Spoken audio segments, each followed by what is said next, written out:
नमस्कार दोस्तों, हमारी कहानी शुरू होती है 1970 के दशक से। इंदौर में एक बहुत बड़े वकील हुआ करते थे। नाम था मोहम्मद खान। शाहबानो इनकी पत्नी थी। 1975 में वकील साहब ने एक कम उम्र के लड़की से शादी कर ली। अपनी पत्नी शाहबानो के साथ 43 साल रहे खान ने अपने 5 बच्चों को शाहबानो को सौंप दिया और कभी कभी खर्चा दिया करते थे। जब शाहबानो ने इसका विरोध किया और नियमित रूप से भत्ता मांगा तो खान साहब ने 3 तलाक दे दिया। जब महिला अदालत पहुंची तो उन्हें संतोषजनक फैसला नहीं मिला, क्योंकि मुस्लिम पर्सनल लॉ के अनुसार तलाक से पहले तक पत्नी का देखभाल करने का जिम्मा पति का होता है। इसके बाद पूरे देश में यूनिफॉर्म सिविल कोड की मांग उठी। क्या है यूनिफॉर्म सिविल कोड और इसके आगे महिला का क्या हुआ? हमारा संविधान इस कानून के बारे में क्या कहता है और कैसे कांग्रेस का पतन इसी मामले की वजह से हुआ?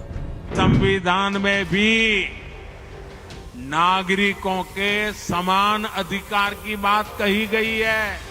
इसे हम एक उदाहरण की वजह से समझते हैं। एक घर में 2 लोग रहते हैं। एक सदस्य हिंदू मैरिज एक्ट को मानता है और दूसरा मुस्लिम पर्सनल लॉ को मानता है। क्या घर चल पाएगा? नहीं ना। यही बात यूनिफॉर्म सिविल कोड में हमारे संविधान के आर्टिकल 44 में कहा गया है। इससे सभी नागरिकों को एक प्रकार के कानून मानने होंगे। इस कानून से सभी लोगों के लिए, चाहे वो हिंदू हो चाहे मुस्लिम, सभी के लिए विवाह, तलाक, भरण पोषण, विरासत व बच्चा गोद लेने आदि के कानून में समान रूप से लागू होगा। इस कानून से मुस्लिम समुदाय भड़क उठे। इनका कहना है मुस्लिम महिलाओं को शरिया के जरिए विशेष अधिकार प्राप्त है। शरिया मुसलमानों का एक पर्सनल लॉ है। उनका कहना है अगर यह कानून लागू होता है तो यह हमारे धर्म का अपमान है। इससे हमारा धर्म खतरे में चला जाएगा। मैंने शाहबानो केस के बारे में बताया। उसके बाद अदालत ने शाहबानो को 189 रुपये देने का फैसला सुनाया था। जब शाहबानो का घटना घटा तो तत्कालीन सरकार राजीव गांधी ने मुस्लिम समुदाय के दबाव में आकर अदालत के फैसले को बदल डाला।